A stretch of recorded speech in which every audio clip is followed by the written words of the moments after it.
다 같이 한 목소리로 읽겠습니다. 시작.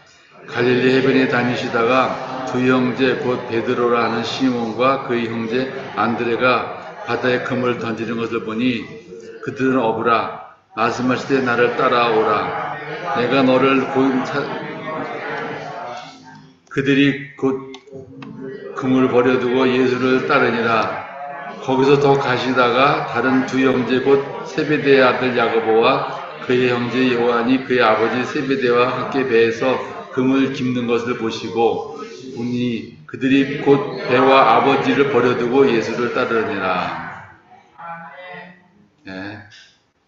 이 본문을 통해서 지혜로운 선택이라는 제목으로 오늘 말씀을 나눕니다.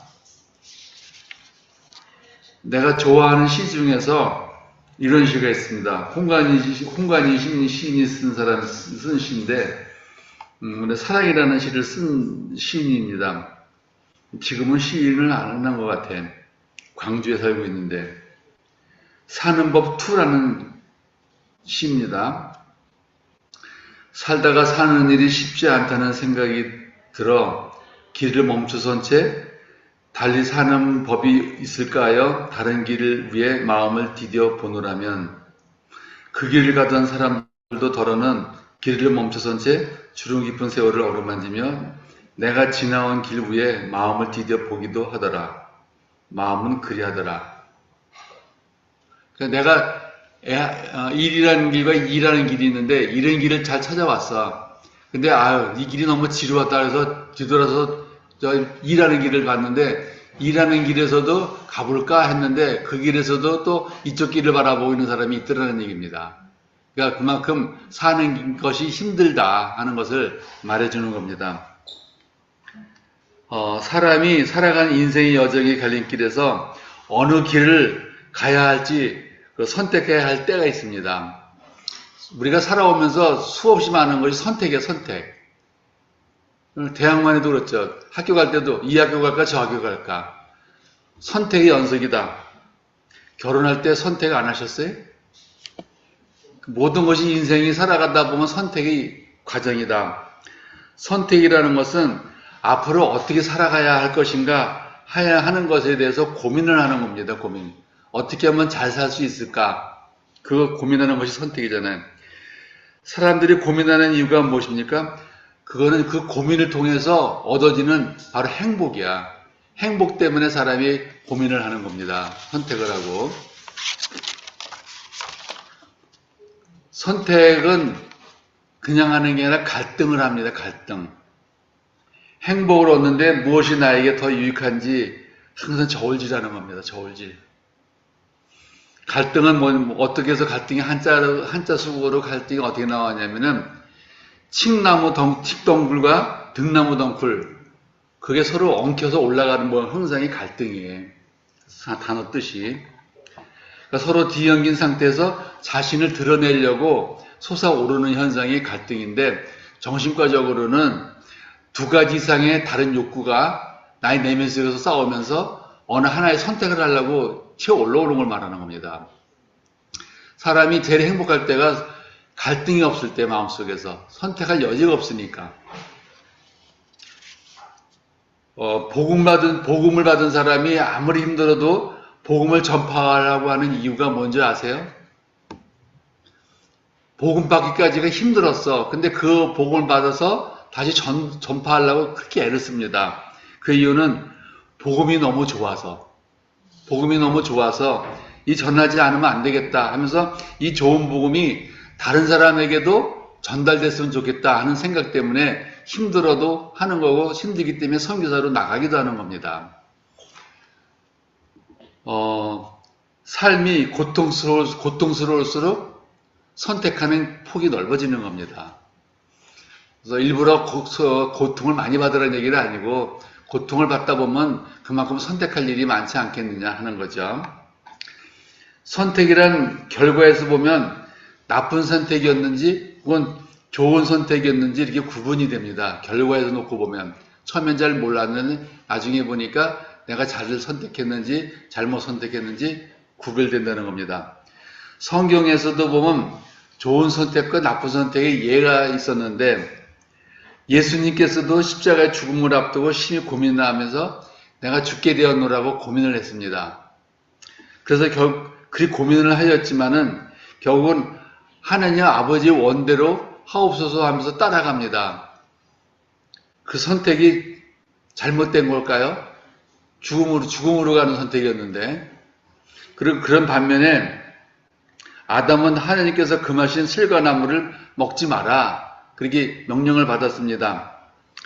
그런데 실과를 하와가 따서 주니까 받아 먹었습니다. 사도 바울은 이거에 대해서 뭐라고 말을 하시냐면은 한 사람이 순종치 아니함으로 많은 사람이 죄인이 된 것 같이 한 사람의 순종하심으로 많은 사람이 의인이 되리라. 로마서 5장 19절에 있는 말씀. 선택의 문제입니다. 선택. 어떻게 선택하느냐에 따라서 결과가 의인이 되느냐, 악인이 되느냐, 죄인이 되느냐, 그거죠. 이처럼 한순간의 선택이 그 결과는 엄청난 결과가 다른 겁니다. 아니, 여러분들이 항상 올바른 선택을 할 수 있기를 바라요. 근데 올바른 선택을 어떻게 할 수 있는 건지는 이제 뒤에 가르쳐 주겠습니다. 순간의 선택은 그 사람의 성격에 많은 영향을 받습니다. 대개 보면 환경도 영향을 받고 성격도 영향을 받아요. 선택하는 데 있어서는. 성격은 그 사람에서 어떤 사람이 살아가는 삶의 방식이다. 여기 있는 사람의 성격이 전부 다른데 성격이 다 다르다는 얘기는 각자 살아가는 삶의 형태가 모두 다르다는 얘기예요. 그 사람마다 살아가는 형식에 따라서, 형태에 따라서 성격이 구분되어진다. 따라서 우리는 행복을 가져다 주는 선택을 할 수 있도록 늘 마음이 그 지혜가 항상 풍성하게 있어야지 선택을 잘할 수 있습니다. 오늘 본문 다시 보면 예수님은 갈릴리 해변을 다니시다가 두 형제 곧 베드로라는 시몬과 그 형제 안드레가 바다에 그물을 던지는 걸 보시니 그들은 어부라. 말씀하시되 나를 따라오너라 내가 너희를 사람을 낚는 어부가 되게 하리라 했습니다. 하시니 그들이 그 말을 듣자마자 곧 그물을 버려두고 예수님을 따라가니라. 선택의 여지도 없이 그냥 그 선택은 바로 예수님을 따라갔다는 겁니다. 그 좀 더 가지다가 두 형제 곧 세베대의 아들 야고보와 그 형제 요한에게도 오셨는데 아버지 세베대와 함께 배에서 그물을 깁는 것을 보고 불렀습니다. 날 따라오너라 그랬겠죠. 그랬더니 야고보와 요한이 한 행동이 어냐면 그들이 곧 배와 아버지를 버려두고 예수를 따르느니라. 결국 무엇을 버린 거겠어요? 배와 그물과 다 던져버리고 떠났는데 예수님 따라가면 밥이 생깁니까? 떡이 생깁니까? 근데 왜 따라가는 거예요?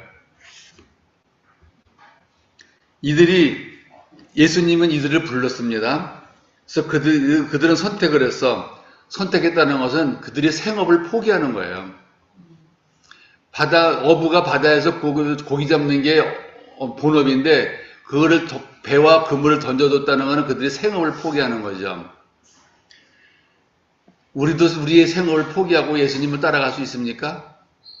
쉽지 않은 결정이에요.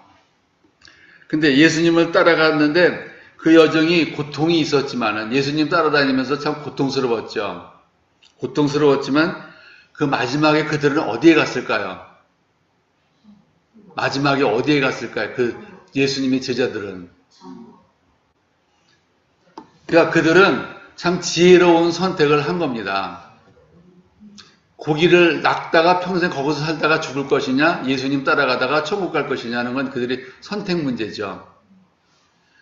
어떨 때는 우리가 예수님을 선택하기 위해서 우리의 생업을 포기해야 할 때도 있다는 겁니다. 이 선택의 기준은 무엇이었을까? 선택의 기준. 이거 생각해 보면 돼. 내가 결혼할 때 내 선택하는 기준이 뭐였을까? 현재 그 사람이 가지고 있는 지위였느냐, 외모였느냐, 재산이었느냐, 도대체 뭘 기준으로 상대방을 선택했을까? 아니면 그런 거 아니었으면 어떤 잠재된 능력을 발견했을까? 결혼을 앞둔 사람들은 참 많이 고민이 많습니다. 이렇게. 아니면 성품을 봤을까? 생각해봐요. 나는 내가 사람을 선택할 때 무엇을 기준으로 선택했었는가? 순간의 선택이 일생을 좌우하기 때문에 그렇습니다. 무슨 영화 제목 같으네. 근데 때로는 선택을 잘못해가지고 고통을 받는 사람이 있습니다. 그런 사람은 성경에 나오는 이 말씀을 하면 안 되는 거예요. 뭐냐면 로마서 8장 18절. 이 말은 그런 선택이 아니에요. 현재의 고난은 장차 우리에게 나타날 영광과 좋기 비교할 수 없도다. 이런데 비유를 많이 드는데 이것은 잘못 선택한 사람의 비유를 들 예는 아닌 겁니다. 무슨 뜻이겠어요? 내가 천국을 선택했는데 천국을 선택해서 갈 때까지가 수없이 많은 고통을 받았다. 그래도 내가 죽은 후에는 그 아름다운 천국에 낙원과 같은 그 천국에 내가 갈 것이라는 바로 그 선택의 결과를 바라보고 가는 거예요. 그런 사람이 만약 이렇게 선택했다고 할 때 그건 정말 지혜로운 선택인 겁니다. 근데 여러분들이 살아가면서 매사 일을 많이 만나게 되는데 일을 많이 만나요. 많이 만나게 될 때 내가 선택하는 기준이 뭐냐? 뭔가 선택을 하잖아. 우리는 크리스찬입니다. 크리스찬이기 때문에 우리의 선택의 기준은 하나님의 뜻이야. 잘 믿든 안 믿든 우리는 하나님의 뜻에 맞춰서 선택하려고 기준을 삼았습니다. 내가 하나님의 뜻을 잘 분별할 수 있을까요? 나 같은 경우를 보면은 내가 직장을 옮길 때마다 막연히 직장을 고른 게 아니라 항상 하나님의 뜻을 물었습니다. 제대할 때부터, 군대에서 제대할 때부터, 그때는 제대하기 전에는 부산에 있는 고신대학에서 오라고 그랬는데 가야 될지 말아야 될지 고민이 많았습니다. 왜냐면 고신대학을 가게 되면은 처자식을 다 내려놓고 나 혼자 내려가야 되는 거예요. 근데 부산의 고신대학을 선택했죠. 그래서 혼자 내려갔어요. 그래서 그렇게 갔으면 잘 풀려야 되잖아요, 일이. 근데 일이 안 풀리는 거예요. 그 다음에 옮겨진 데가 광명시에 있는 광명병원으로 내가 옮겼습니다. 광명병원으로 하나님 길을 알려달라고 수없이 얘기했는데도 그때 나타난 게 광명병원이었습니다. 그래서 그때마다 선택하는 기준이 달라요. 돈 보고 갈래, 명예 보고 갈래, 신앙 보고 갈래. 딱 그런 세 가지가 항상 나타나는 게 기준이었습니다. 세 가지 기준 중에서 제가 선택해야 되는 거예요. 그 다음에는 광명병원에 갔더니 형통하게 잘 풀릴 줄 알았더니 안 풀리는 거예요. 안 풀리는 게 뭐냐면 월급이 안 나오는 거예요, 여기서는. 내가 갔으면 월급이 나와야 되잖아. 월급이 안 나오니 내가 살 수가 없어요. 그래서 오죽하면 우리 아버지한테가 쫓아가서 생활비를 받아왔으려고, 교통비를. 그 다음에 간 것이 이제 서안보건병원에 갔습니다. 서안보건병원에. 거기는 99%가 크리스찬들이야. 모든 직원들이. 그들도 역시 똑같아요. 믿음 보고 갈래, 돈 보고 갈래, 명예 보고 갈래. 그 중에 제일 별로 기중하지 않은 것이 신앙 보고 가는 거예요. 그때는 신앙에 미쳤었기 때문에. 신앙을 보고 갔는데, 또 가자마자 여기도 어려워. 그러니까 하나님의 뜻이라고 해서 옮겨갔는데 편안한 곳이 없더라는 얘기입니다. 그래서 거기서 2년 정도를 근무하다가 그 다음에는 오산정신병원으로 간 거예요. 오산에 있는. 그랬더니 어디는 가보지도 않았어요. 가봤으면 안 갔어, 그 병원에. 가서 보니까 실망이야. 병원을 보고 실망했어. 이곳을 가라고 하시니까 그냥 갔는데 거기서 엘리야가 비 오기를 간청한 게 얼마 만에 간청을 했는가? 3년 6개월 동안을 진짜 비가 오지 않은 오지 같은 곳에 가서 근무한 거예요. 정말 다시 하려도 그것은 안 해. 그렇게 힘든 곳이었습니다. 거기 찾아가니까 성경책이 없어, 교회, 병원에. 성경책은 낡은 성경책 하나밖에 없어, 찢어진 거. 이 환자를 데리고 예배를 드리러 갔는데 성경책이 없는 거예요, 교회에. 아, 이런 곳으로 보내시는구나.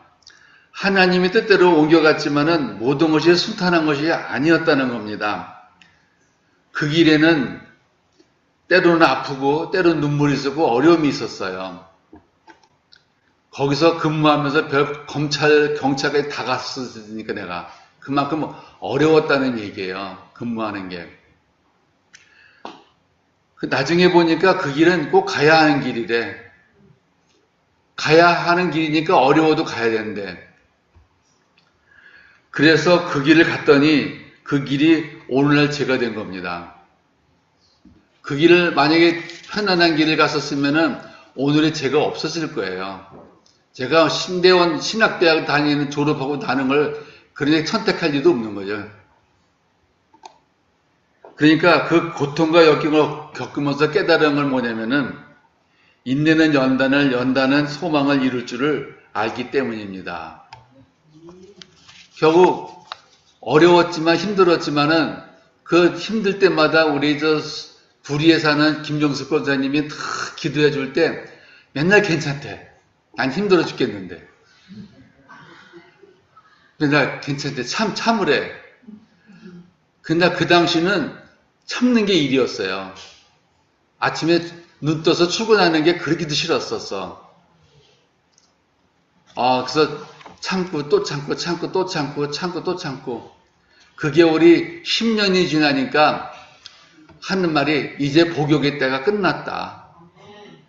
복역의 때가 끝났어도 계속 어렵더라고. 겨우 복역의 때가 끝났다고 해서 쉬운 게 아니더라고요. 그렇게 과정을 겪어 왔었습니다. 제가 오늘날 이렇게 된 것이 그냥 편하게 온 게 아니에요. 그 당시 정말 숱하게 어려움을 겪고 지금까지 온 겁니다. 이게. 내가 의사 하니까 참 팔자 편하게 왔겠다 하지만 그 과정의 길이 제 동창들은 다 편안하게 의사 생활을 하는데 왜 저는 이렇게 뺑뺑이 돌아다녀야 돼. 그래서 하나님 저를 모세처럼 돌리지 마세요. 바울처럼 돌리지 마세요. 한 군데 정착하게 해주세요. 오죽하면 이렇게 기도했으려고. 근데 이 선택하는데 선택에 영향을 주는 요인과 심리가 있습니다. 어떻게 될까? 이 선택하는데 중요한 것은 욕망이에요, 욕망. 사람들 마음속에 잠재되어 있는 욕망이 영향을 줍니다. 근데 욕망이라는 것은 부정적인 욕망이 있고 긍정적인 욕망이 있는데 부정적인 욕망은 성경에도 있죠. 다시 말하면 육신의 정욕, 안목의 정욕, 이생의 자랑. 요한 1서 2장에 있는 그 말씀. 이게 부정적인 욕망이에요. 이런 것이 우리 속에 다 내재되어 있다는 겁니다. 내가 아무리 거룩한 척해도 내 속에 들어있어요. 이런 기준에 의해서 선택하지 않을 수가 없는 겁니다.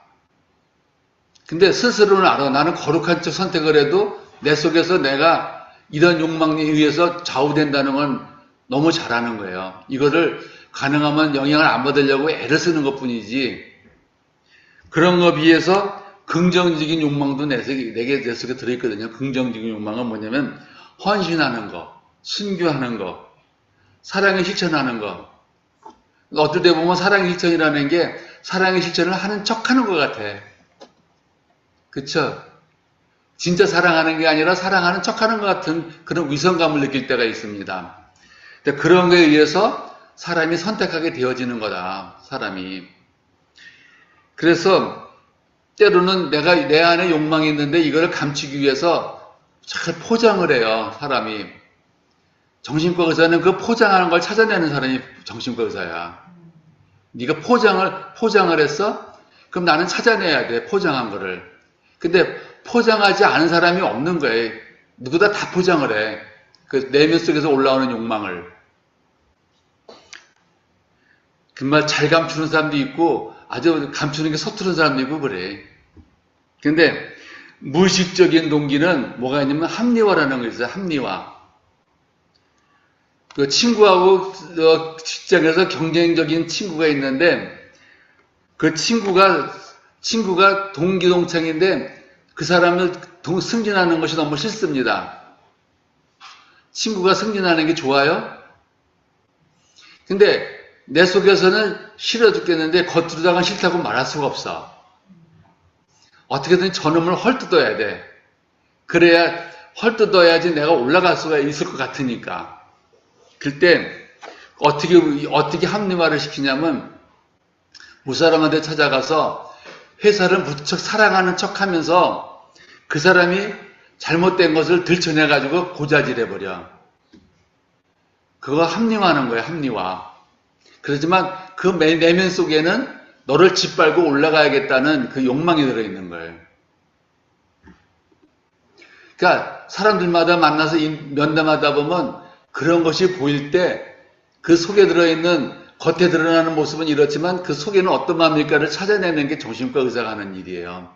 속마음은 어떻게 되어 있을까? 그래서 그걸 아는 것이 뭐냐면 정신병리야. 정신병리. 정신병리를 잘 알으면요. 겉의 모습이 아니라 그 사람의 내면 세계가 보여요. 9월달에 해줄게. 강의. 속사람을 보는 법. 그리고 반동형성이 있습니다. 반동형성이라는 방어 기제는 뭐냐면 더럽게 잔인한 놈인데 사람들 앞에서는 무척 친절한 척해. 이 사람이 누구냐면 박한상의 아버지. 박한상이가 누군지 알아요? 그렇지. 아버지 죽인 놈. 잠자는 아버지 가서 칼로 다 찔러 죽인 놈이야. 아주 옛날에. 그게 뭐냐면 그러면서 첫 번째 한 말이 우리 아버지는 인간 쓰레기예요. 왜냐면 자기 아들 입장에서는 쓰레기였었어. 근데 이 사람이 학교 교장이었는데 사람들 앞에서는 굉장히 자비를 베푸고 다녀요. 근데 그 아들이 바라보기에는 쓰레기로 보인 거예요. 위선 떠는 거 아버지.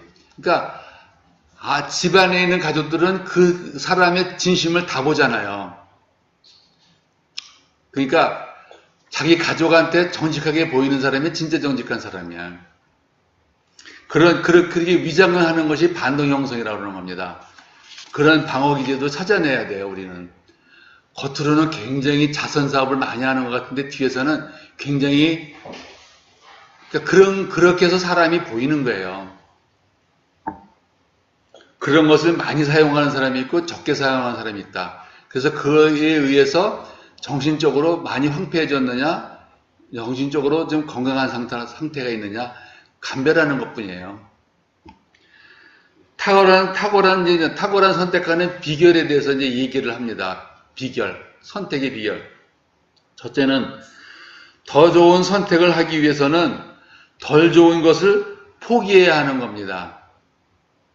좋은 선택을 하려면은 더 좋은 것을 선택하기 위해서 덜 좋은 것을 포기해야 한다는 거. 근데 두 가지를 다 선택하려고 그러면 안 되죠. 너무 욕망이 크지. 그래서 예수님의 제자들이 베드로와 안드레는 배와 그물을 버리고 예수를 따랐습니다. 예수를 따르는 것이 배와 그물을 던지는 것이 예수님 따르는 게 더 좋았기 때문에 어떻게 소문을 들었었는지 모르지만은 이 사람은 적어도 자기 생업을 포기하고 예수님이 딱 불렀을 때 쫓아가는 것이 내 인생에서 중요한 것이라고 생각했기 때문이었습니다. 세베대의 아들 야고보와 요한은 뭐를 버렸어요? 아버지와 배를 버렸습니다. 아버지를 버렸다는 것은 혈육지간을 끊은 거야. 혈육지간도 끊고 그 다음에 배를 버린 것은 생업을 버리고 그래도 그것이 예수님을 따르는 것이 더 좋다. 꼭 바울과 같아. 내가 그 모든 다른 것은 다 쓰레기같이 여기기 배설물 여기기 때문에 그리스도를 따라가느니라 하는 그 말씀. 그들은 예수님을 따르기 위해서 그들이 가장 귀중한 것을 포기했습니다. 예수님 만나기 전에 그들이 가장 귀한 것은 이 배와 그물이에요. 이게 그들의 생업이니까. 어부가 배와 그물을 버린다는 것은 생업을 포기하는 것과 같은 겁니다. 어떻게 버릴 수 있겠어요? 그들이 예수님을 따르는 것이 어부로 사는 것보다는 훨씬 더 좋은 일이라고 그들은 판단했습니다. 그래서 그 선택을 한 거예요.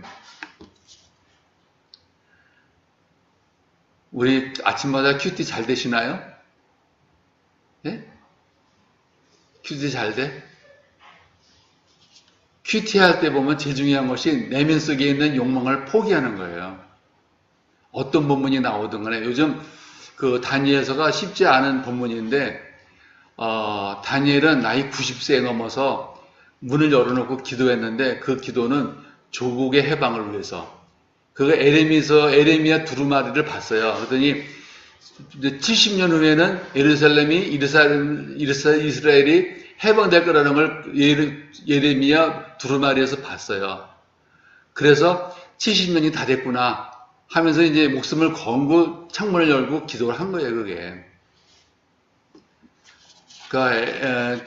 그러니까 그가 사실은 다니엘이 문 닫고 30일만 기도했으면 아무 일도 안 생겨. 그게 30일이거든요. 30일 동안만 감추고 자기가 가는 걸 감추면은 아무 이상이 안 생기는 거예요. 그런데도 불구하고 창문을 열어놓고 기도하는 거예요. 보라 하는 식으로. 그때 자신은 다니엘은 자기를 조국의 해방을 위해서 자기 하나를 희생하는 각오로 나선 거예요. 이제 90대 노인네가 내가 살아봐야 얼마나 더 살겠느냐. 그런 마음을 가지고. 그리고 또, 그러고 보니까 에스겔하고 다니엘하고 같은 시기 때 사람이야. 그래서 에스겔서, 다니엘서, 예레미야서를 그게 구약의 묵시문학 중에 일부가 묵시문학이에요. 요한계시록을 공부하면은 요 세 가지는 반드시 공부를 해야 돼. 에스겔서, 예레미야서, 다니엘서. 거기에 묵시문학의 깊은 시대를 알 수 없는 내용을 가지고 있으니까. 그들은 예수님의 제자가 되었기 때문에 영생을 누리고 살게 되었던 겁니다. 영생을 누리고. 여러분들 잠깐 눈앞에 보이는 부귀영화를 취하지 말고 영원히 누릴 수 있는 행복을 찾아야 돼. 예? 잠시 잠깐 10분, 20분, 1시간 정도의 쾌락을 위해서 일생을 포기할 수는 없잖아요, 영원히. 그러니까, 그리고 그들이 예수님을 따르기로 결정한 것은 매우 지혜로운 선택이었다. 한순간의 선택이 영원한 삶을 결정하게 됩니다. 예수님 그 선택을 잘한 사람 중에는 예수님이 십자가에 못 박힐 때 옆에 있는 사람 중에 잘 선택한 사람이 있고 잘못 선택한 사람이 있었습니다. 아시죠?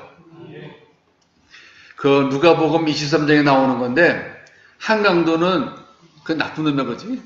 예수님에게 네가 그리스도냐? 그러면 너와 우리를 구원해봐라 하고 빈정대는 놈이 하나 있었습니다. 그건 영원히 지옥으로 떨어진 거야.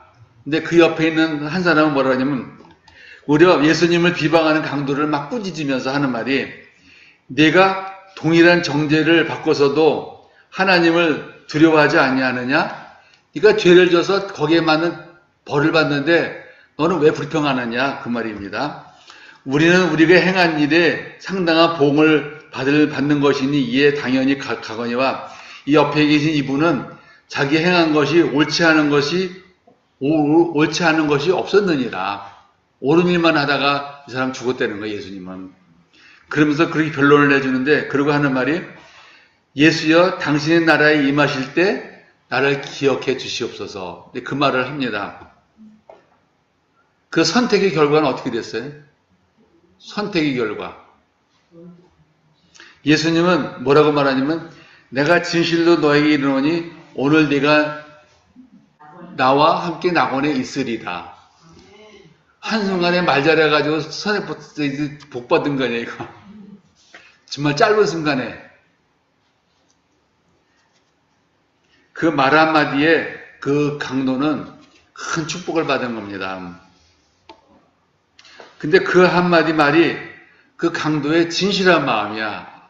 예수님한테 아부하려고 하는 마음이 아니고 진실한 마음이었다는 겁니다. 비록 그 강도였지만 그 진실한 마음은 평소에 그가 품었던 생각이었습니다. 그러니까 십자가에서 죽을지언정 죽고 있는 과정에서도 자기 마음속에 있는 진실한 얘기가 나온 거예요. 그 진짜 강도는, 회개한 강도는. 그렇기 때문에 우리가 인생에 있어서는 줄을 잘 서야 돼. 줄 잘 섰나요? 즉 다시 말하면 구원의 줄을 서야 돼. 멸망의 줄에 서지 말고 구원의 줄에 서야 됩니다. 그래서 당신은 신앙의 줄을 잘 서고 있는지요?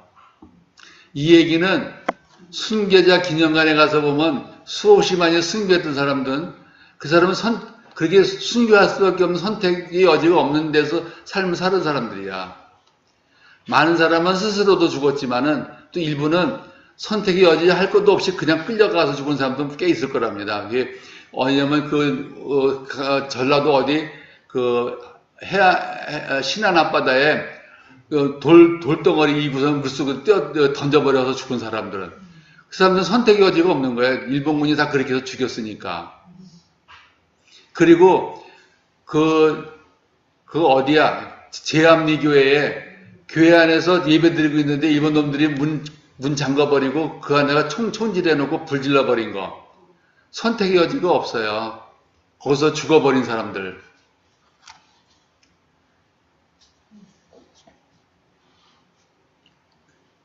그래서 어쨌든 줄을 잘 서야 잘 죽습니다. 우리가 얻어야 할 더 좋은 것은 무엇이겠어요?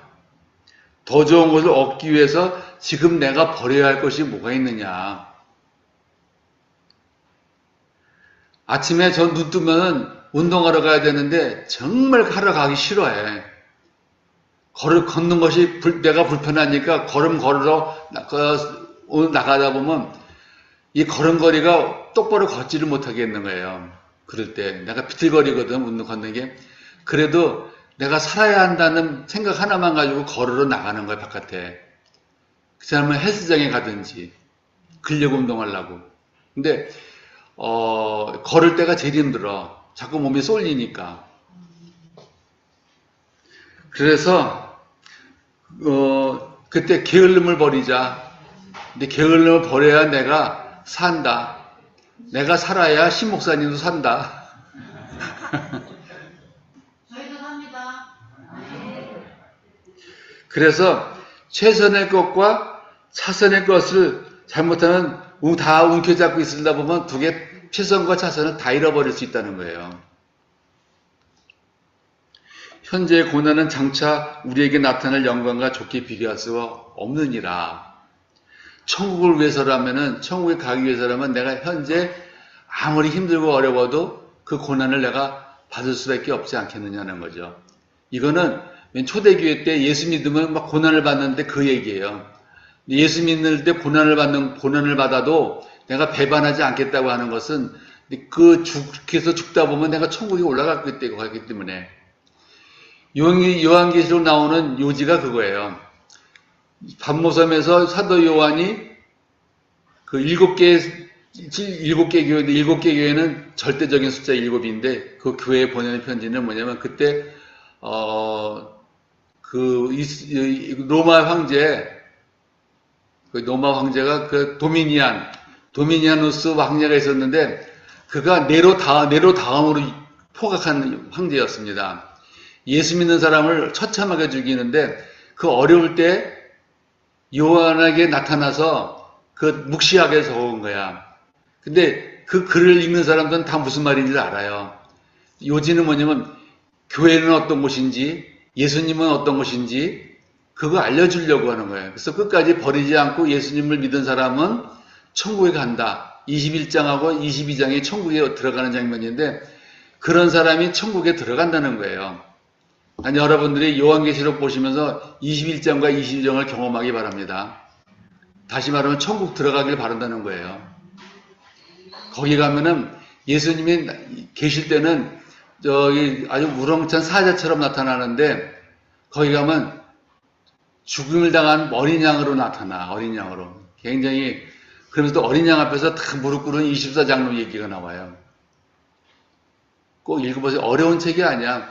고난받고 핍박받는 사람들한테 어떻게 하면 예수님 잘 믿고 어떻게 하면 교회를 잘 다닐 수 있을지 알려주는 책이에요. 그 책이 요한계시록이. 몇십 분, 몇 분 쾌락 때문에 영원한 생명을 놓치지 않기를 여러분들에게 바랍니다.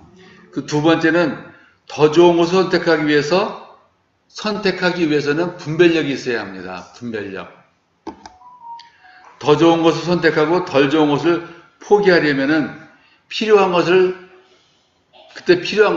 덜 좋은 것과 더 좋은 것을 분별하는데 필요한 것은 분별력이에요. 분별을 해야지 하나님의 것과 사단의 것을 구별할 수 있으니까. 여러분, 돈이 좋아요? 예수님이 좋아요? 정말 예수님이 좋아? 돈 좋잖아. 사람이 마음속에서 돈을 좋아하면 우상이야. 돈이 우상이 아니라 돈을 좋아하기 때문에 우상이라는 거예요. 그리고 어떤 사람은 예수님보다도 돈을 더 먼저 사랑하잖아. 그러니까 예수님보다 돈을 더 먼저 사랑하면 돈이 그 사람에게는 우상이 되는 거예요. 현대인한테 가장 어려운 점이 뭐냐면 돈을 사랑한다는 거예요. 현대인의 우상은 바로 돈이다. 분별력이 없으면은 덜 좋은 것과 더 좋은 것을 이게 분별하는데 선택을 할 수 없다는 겁니다. 다 가지려고 그러지. 분별력은 나에게 필요한 최선책과 차선책을 구별할 수 있는 능력이에요. 크리스천들에게 분별력은 하나님의 소유와 사단의 소유를 분별해내는 것이다. 그리고 이제 세 번째로다가 올바른 분별력이 있기 위해서는 아까는 저 좋은 선택을 위해서 분별력이 있어야 한다고 했지만은 분별력을 갖기 위해서는 지혜가 있어야 된다. 지혜. 그 지혜가 그렇게 중요하더라고요. 그래서 레위기 10장 9절에서 10절에 보면은 이런 말 나옵니다. 너나 내 자손들이 회막에 들어갈 때에는 포도주나 독주를 마시지 말아야 너희 사망을 면하라. 이는 너희 대대로 영영한 규례라. 그리하여야 너희가 거룩하고 속된 것을 분별하며 부정하고 정한 것을 분별하게 된다. 술 먹고 정막에 들어가지 말라는 거예요. 술 먹고 들어가다 보면 분별이 안 된다는 거죠. 우리가 분별을 하기 위해서 필요한 것은 지혜를 잘 활용을 해야 된다. 근데 지혜의 기준은 무엇이냐? 지혜의 기준은 우리가 우리의 지혜라는 게 학교에서 배운 거, 살아오면서 경험하고 터득한 경험들, 그것이 내가 선택하는 기준이 됐는데 그렇게 하면 안 된다는 거죠. 그건 좋은 선택할 수 있는 방법이 아니다라는 거예요. 지혜는 문제의 해결을 잘할 수 있을지 모르나, 그러니까 학교에서 배운 거, 경험적으로 배운 거는 좋은 선택을 할 수 있을지 모르지만은 하나님이 원하시는 것이 아닐 수도 있다는 얘기입니다. 그때 구원에 이르는 지혜가 아니라는 거. 세상 살아가면서 문제를 풀어가는데 그거는 구원을 얻는 지혜는 아니라는 거예요. 구원을 얻는 지혜는 하나님으로부터 나오는 것입니다. 그래서 하나님의 지혜는 죄에서 빠지지 않도록 여러분들이 얻어야 될 것은 하나님의 지혜를 구하셔야 된다는 거예요. 하나님의 지혜는 세상의 선과 악을 구별을 하게 됩니다. 선과 악을. 죄에 빠져 살지 않도록 지혜로운 선택을 가르쳐 주는 것은 하나님의 능력이에요. 우리가 죄를 짓지 않고 살아갈 수 있게 하는 능력은 하나님의 지혜에 달린 거다. 우리가 성경대로만 살면 죄를 안 짓게 돼 있어요. 성경대로 안 사니까 죄를 짓는 거예요. 그래서 하나님의 지혜는 우리로 하여금 하나님이 구원자인 것을 마음으로 믿어서 의에 이르고 입으로 고백해서 구원에 이르게 합니다. 아멘. 여러분 하실 수 있으면 사도신경 이제 6번째 나갔는데 사도신경 빨리 하세요. 왜 그런 거 아니? 그것도 16주 되면 문 닫아버립니다. 그때는 뒤늦게 보내봤자 소용도 없어. 제가 열어보지를 않을 거니까. 왜 그러니 사도신경 그냥 외워버리지만 그 하나하나 뜻이 있어요. 왜냐면 사도들이 이방인들하고 이방인이나 외부 종교랑 구별하기 위해서 고백한 거거든요. 그러니까 작은 성경이야. 사도신경은. 니키아 신경이나 아스타나시오 신경 같은 거는 다른 삼위일체 신경이지만 사도신경은 사도들의 신경이에요. 신앙 고백. 그래서 그거를 사도신경이라는 게 무엇인지 좀 세부적인 공부를 하는 거는 정말 필요합니다.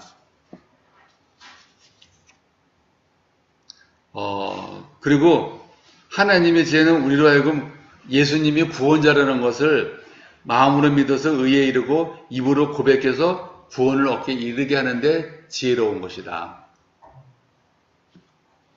내가 열심히 여기 예수 믿으면서 하나님 나라에 못 올라가면 그 무슨 소용이 있어요? 그렇잖아요. 다 올라갔으면 좋겠어. 그런데 정말 다 올라갈 수 있을까요? 그건 미지수야. 여기 있는 사람 모두 천국에 올라갈 수 있을까? 그건 나도 모르겠어. 난 알지 못하지만은 올라가서 봐야 될 것 같아. 그렇게 말하는 나도 내가 천국에 갈 수 있을지가 의문이야. 정직하려고 애를 쓰는데 또 하루하루를 점검해 보면 참 또 정직하지 않은 것이 있네 하고 나오니까 좀 속도 위반했네 자동차. 그런 거 보면 그게 죄지 뭐예요. 법대로 살기가 되게 힘들구나. 크리스찬 여러분들은 하나님의 지혜를 구하시는 거예요. 바른 지혜는 하나님으로부터 나온다는 거. 네 번째 올바른 지혜는 하나님으로부터 나옵니다. 예수님을 믿는 크리스찬들이 분별할 때 그 기준이 어디냐면은 성경이어야 된다는 거예요. 성경이어야 되는 거. 제가 왜 성경을 다 읽으면 다 하나님 말씀인데 그래도 요약해서 보는 것은 뭐냐면 사도신경을 보라는 이유가 사도신경 안에 있는 그 의미를 하나하나 찾으면은 그것이 바로 성경이에요. 성경.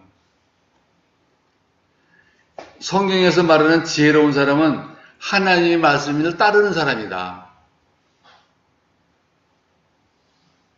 가정 문제, 직장 문제, 직업 문제, 인간 문제, 돈 문제, 성 문제, 자녀 문제, 부모 문제 등에서 발생하는 한 갈등의 문제를 하나님의 생각대로 풀어가는 사람이 지혜로운 사람이에요. 근데 하나님의 생각이 별도로 있고 인간의 생각이 별도로 있다는 걸 많이 느낍니다. 대부분 병원에 오는 사람들은 하나님의 생각을 판단 안 해요. 되게 인간적인 생각으로 판단을 하는 면을 볼 수 있어. 그걸 내가 뭐라고 그러겠어요? 내가 판단하는 사람은 아닌데. 그러나 속으로는 그러지. 넌 지옥 가게 생겼다. 그렇잖아. 부부 갈등이 많은데 부부 갈등을 문제 해결했으면 좋겠는데 해결이 안 되는 거예요. 그걸 내가 아무리 말하면 뭐 하겠어요? 자기들이 선택을 해야지.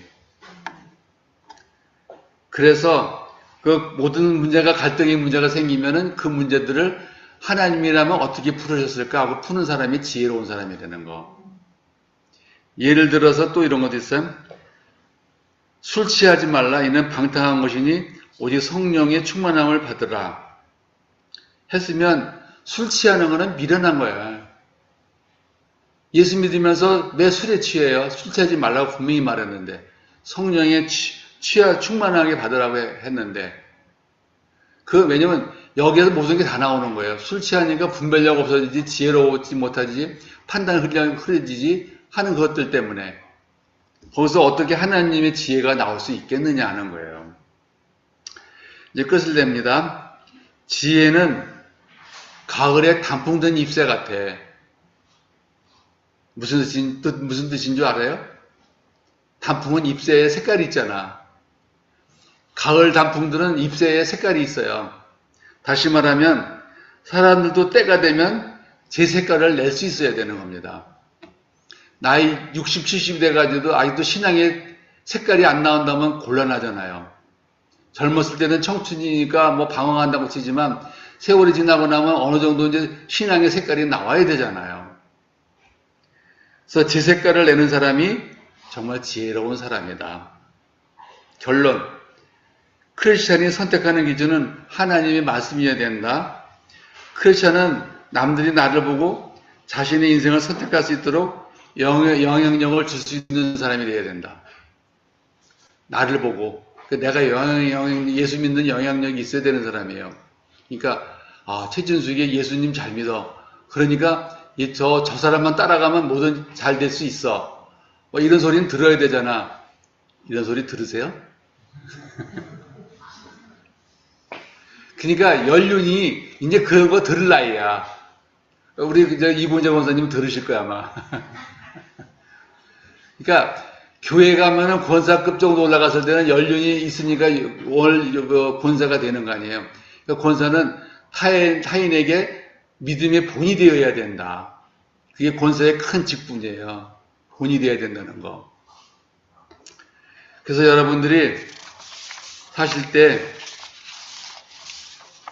이렇게 지혜로운 선택을 예수님의 제자들처럼 못 배우고 아는 것 없지만은 예수님이 제자가 되는 선택은 했거든. 그것만 해도 다른 많이 배운 사람들보다는 훨씬 탁월한 사람이다. 그래서 여러분도 인생 살면서 한 가지 큐티하라고 하는 이유는 뭐냐면 큐티를 하다 보면 선택을 하는 방법이 하나 나오는 거예요. 완벽하지 못할지라도 부분적으로 나오잖아. 여기 느부갓네살처럼 되고 싶은 사람 어디 있어? 느부갓네살처럼 되고 싶은 사람 없잖아. 다 다리오 왕 같은 사람이 되고 싶을 거야. 이스라엘을 해방시켜준 왕처럼. 그런 사람 되고 싶지 느부갓네살 가지고 왕처럼 되고 싶은 사람은 누가 있겠냐고요. 더 좋기로 말하면 다니엘이 되고 싶겠지. 다니엘은 아무나 되나? 그래 여러분 좋은 신앙을 갖고 살아갈 수 있기를 바랍니다.